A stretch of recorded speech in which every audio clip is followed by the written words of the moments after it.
Uyg'urlar orasida mo'zzozlik kasbining qachon paydo bo'lganligini bilmaymiz. Biroq Tangri tog'larining shimoliy va janubidan qezib olingan ibtidoiy qabristonlikdan tepilgan o'tuk avrishkilariga va ba'zi tarixiy materiallardagi ma'lumotlarga asoslanganda Uyg'ur mo'zzozchiligining necha ming yillik tarixni boshdan kechirganligi ma'lum. Lupnur va Kunji daryolari bo'yida elib berilgan arxeologik tekshirishlarda bayqalgan Kroran go'zali deb nom berilgan ayol jasadning putiga bug'i terisida tikilgan o'tuk kiydirilgan. Töven mo'lchar bilan qaraganda, o'tukning buningdan 3800 yil burungi davrga tava ekanligi o'ttirg'i qo'yilgan. Uyg'urlarning oyoq kiyimi ro'shan alohidlikka ega bo'lib, asosan qishliq va yozliq deb ikki xilga bo'linadi. Uyg'urlarning xilma-xil oyoq kiyimlari ichida o'tuk asosliq o'rinni egallaydi. O'tuk insoniyat jamiyatining qahramonlik davri deb atalgan otliqlar madaniyat davri bilan munosabatlik bo'lib, aslida mo'zzozlik O'rta Osiyoning qadimki ئەنئەنىۋىي qo'l hunar kasblari ichida nihoyatda keng umumlashgan. Mo'zzoz so'zi İran tillaridan o'zlashgan bo'lib, u muza, o'tuk, düz, tikmak degan ikki so'zdan tashkil topgan. Qadimgi Uyg'ur tilida o'tukchi deyilgan.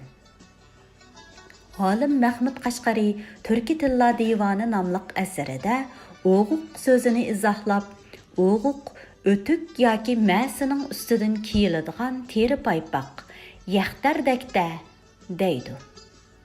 Bu ma'lumot bizga o'tuk, ma'sa hamda yuqorqi ikki xil asosliq oyoq kiyimini asrash uchun ishlangan teri paypoqdan iborat 3 xil oyoq kiyimning bo'lganligini ko'rsatib beradi.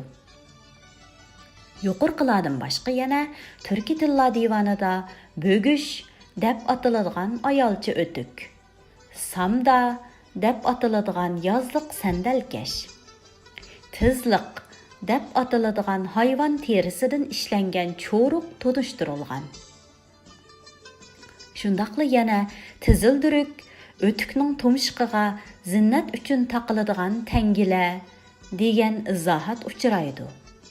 Bu ma'lumot bizga nihoyatda qadimgi zamonlardan tortib Uyg'urlar oyoq kiyimiga nisbatan yolg'iz putni muhofazat qilish maqsadi bilan cheklanmasdan, balki yana uni o'zlarining estetik talabiga uyg'unlashtirishga tirishganligini tushuntirib beradi. Mo'zzozlik risolasida bayon qilinishicha, erlar kiydigan oyoqni ma'sa yoki kepish, ayollarnikini zipana, balalarnikini bochkina deb ataydi.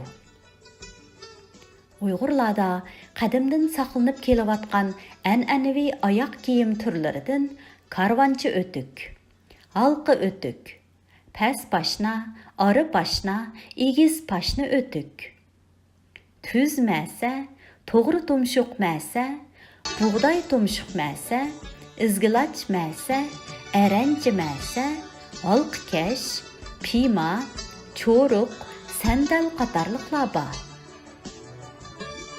Oyoq kiyimlari haqidagi tövandagi maqol tamsillar oyoq kiyimlirining Uyg'ur madaniyatida tutadigan o'rnining nihoyatda yuqorligini ifodalaydi.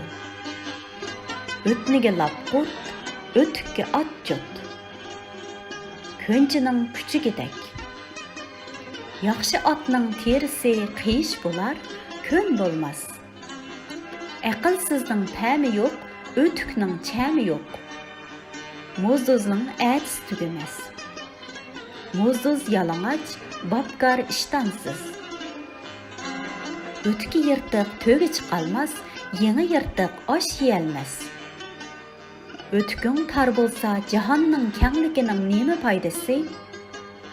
Oyoq yuguriki oshqa, eg'iz yuguriki boshqa. Oyda kelganda oyoq, kunda kelganga tayoq.